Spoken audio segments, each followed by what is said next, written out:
저희가 상담이나 코칭을 진행할 때 먼저 전화가 오면 그렇게 말씀을 드리죠. 사전 상담을 먼저 1시간 들어오셔서 아이의 백그라운드, 가정 환경은 어떤지, 학교 환경은 어떤지, 교육 환경은 어떤지를 먼저 좀 알려주시고, 상담의 방향성, 코칭의 방향성을 먼저 정하시고, 그리고 부모님의 니즈가 뭔지를 좀 듣는 작업을 하죠. 그리고 나서 아이를 보게 됩니다. 근데 보통 그렇게 전화가 오시면 첫 번째 질문이 어떻게 진행을 하시나요? 다른 심리 상담이랑 어떻게 다른가요? 라는 얘기들을 많이 하세요. 어떻게 진행이 되느냐 많이들 궁금해 하시는데, 사실은 이게 케이스 바이 케이스라 10명이 오면 10명의 케이스가 다 다르게 진행이 됩니다. 왜냐하면 아이들이 가지고 있는 문제도 다를 뿐더러 겉으로 드러나는 문제가 다 게임 중독이라고 해서 아이들이 가지고 있는 그 근본적인 문제가 다 똑같을 수 없기 때문에 진행이 되는 건 정말 아이가 어떤 환경에서 어떤 문제를 안고 있느냐가 완전히 파악이 되기 전에는 진행이 되는 건 딱히 어떤 매뉴얼대로 똑같이 진행이 됩니다라고 얘기할 수는 없겠네요. 이건 코칭을 정통적으로 배우신 분들이 좀 의아해할 수 있는 부분이기는 한데, 코칭은 프로세스가 반드시 있어야 되는 게 코칭인데 그런 프로세스 없이 진행이 되느냐라는 질문들을 하시겠죠.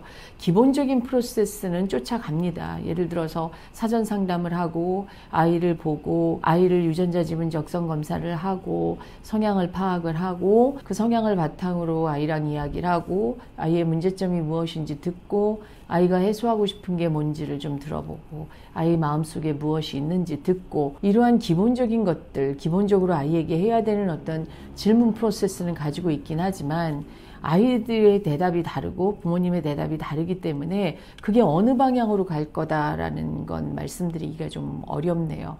그러나 분명한 건 어떤 문제가 있을 땐 그 문제에 대해서 적극적으로 대처하고 간다, 어떤 솔루션을 같이 찾아보고 간다라는 측면에 있어서는 같다고 볼 수 있겠네요. 그 과정에서 여러 가지 툴들을 좀 사용하기는 해요. 특별히 어떤 감정적인 측면들, 요즘 어떤 감정을 느끼고 있는지, 그리고 그 감정은 왜 생겨난 건지, 그런 감정을 느낄 때 어떻게 행동하는지, 이런 걸 좀 물어보기 위해서 저희가 개발한 감정 카드 같은 것들을 사용하기도 하고요.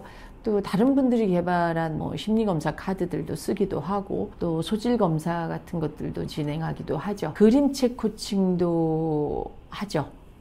글 없는 그림책들, 말 없는, 글이 없고 그림만 있는 그림책 코칭을 통해서 아이의 마음속에 어떤 가치관이 있는지, 또는 아이가 어떤 생각을 하는지, 어떤 느낌으로 세상을 바라보는지, 그래서 여러 가지 툴들을 사용을 합니다.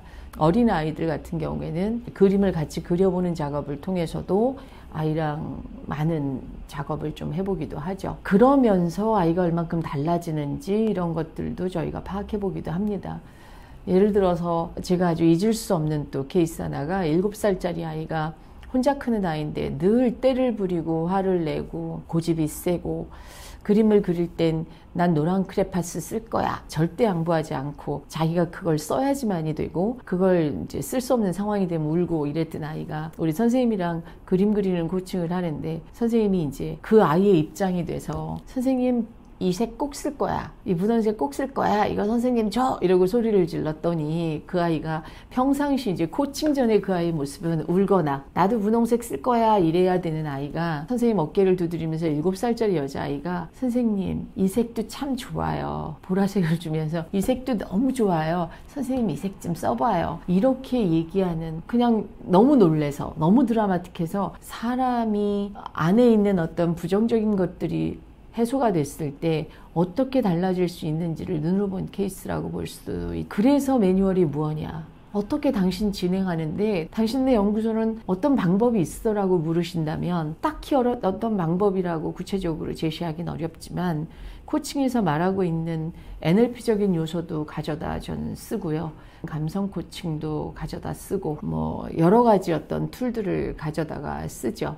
그리고 긍정 심리학에 기초한 긍정 코칭 이런 것들을 가져다 쓰죠. 그러다 보니 그런 얘기도 많이 하세요. 항상 선생님한테 오면 좋은 얘기 많이 하셔서 이게 정말 이렇게 될까? 이런 의심을 하신다는 부모님들도 계시긴 하지만 가장 많이 쓰는 건 긍정 코칭 이런 것들을 좀 쓰죠. 이곳에서 진행되는 어떤 매뉴얼이라면 매뉴얼이라고 말할 수 있겠네요. 무엇보다 제가 좀 주력하는 건 나를 알기, 나를 찾기, 나는 누군데 그 가는 방향은 어디고 내 종착지는 어디야, 내가 그 원하는 종착지에 가기 위해서 어떻게 할 건데, 사실은 이게 제가 여기서 하고 있는 코칭의 전부라고 말씀드릴 수 있겠네요. 그게 입시 코칭이든 라이프 코칭이든 이혼 위기에 빠진 부부 코칭이든 나는 누구냐, 그리고 내가 진짜 원하는 건 뭐냐, 난 어떻게 갈 거냐, 이걸 찾아가는 작업이라고 말씀드리면 이게 진실이겠네요. 이렇게 진행이 됩니다.